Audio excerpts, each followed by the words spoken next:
Hey guys, welcome to my tutorial on how to do wheel nodes in Farming Simulator 2019. Right off the bat here, we're going to start out with where the wheel nodes are on this vehicle. So on most vehicles that don't have dynamic suspension, you would see something here that would say wheels, and I have placeholder written out because I don't have my wheel nodes here, but most of the time you'd want to put your wheel nodes here if the vehicle doesn't already have them. And you would just go here and you'd create transform group and you'd name it front left or whichever tire it is, and put drive node, and then you'd put the which wheel it is, and you could move this little dot around to wherever it is supposed to be, and you would have it set to where you want the wheels. But in this case, because we're not doing that, we are going to take a look at where I have them currently and explain them.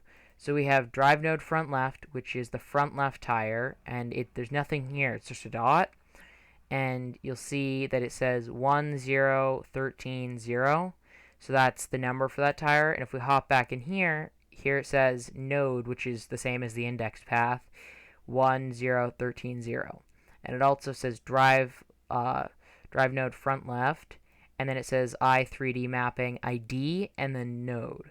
So the ID is, if I were to write here, digital camo or whatever the name of the word is, I can have that mapped out so that all the numbers are down here and it just says the word for what it actually is. So when we skip back up here to where the wheels are, you'll see it says drive node front left, and it's going to link it to that point on the truck. And so you have that, which is where you want the tire to show up. And then you also have something that says drive node. So in the case of a vehicle, if you're trying to do a truck that just has rear wheel drive and you don't want all the tires to have, the engine powering them, you just want the rear wheels to spin and the front wheels can roll but have no power going to them, then you would actually want to delete this line of code and just have drive nodes on the rear. If you wanted a front wheel drive vehicle, you'd just do it to the front too. Or you can have all-wheel drive like I'm doing in the case of my monster truck. And you just put the same thing as you'd have drive node front left, so it tells it that that wheel is going to be driven. And then you'll also notice that you'll see wheel file name, and you'll see wheels, or at least whatever file I have it under. I have it under wheels, and it says monster truck tires.xml. So when you go into this file, you'll see wheels, and you click on it, and you'll see monster truck tires, and it says XML file. So I'll click on this, open it with Notepad, and then you can just have some basic lines of code. So we have our physics radius and our width and our mass, which just tell how physically what the size of the tire is, so it doesn't sink into the ground or anything. And then tire type, and because this is a monster truck tire, we have it set to mud. It does vary just depending on what you're working on, but I tend to run it under mud. And it says tire file name wheels / monster truck, and it says dot ID I3D. And then you have node left, which is 0 to 0, and then you have node right, which is 0 to 1. And when you go back to here and we go to monster truck tires I3D, and we open this up, hang on a second, give it a second to open itself, we get this, and we have monsters on custom rims. So when we open this up, we have monster truck and we have monster truck, and that's two different tires. Here, I'll zoom in a little bit for you. We have two different tires here, and we have the left tire and we have the right tire, and you'll see that there's something that says index path and it says 0 to 1. So that was when we were looking in here.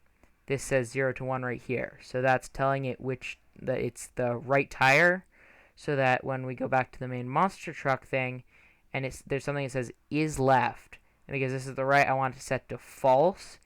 If it's the actual left, you want it set to true. So that tells it whether or not you're using the left or right tire.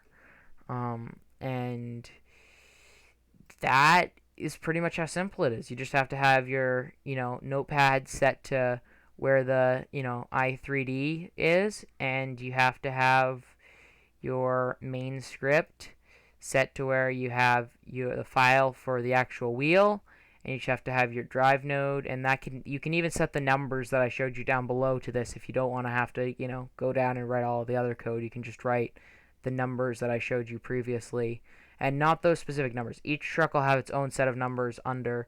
When you go in here and you click on something, you'll see something as index path, and that's where the dot is.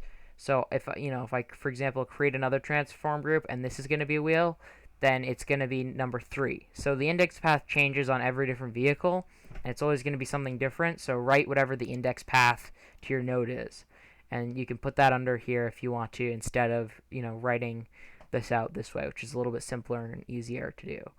And then I usually create a file. This is wheels, and I just have another one for the shaders for the wheels, and then I have the different tires, and I usually have the i3D file, and then I have the XML file, and that's it for each tire.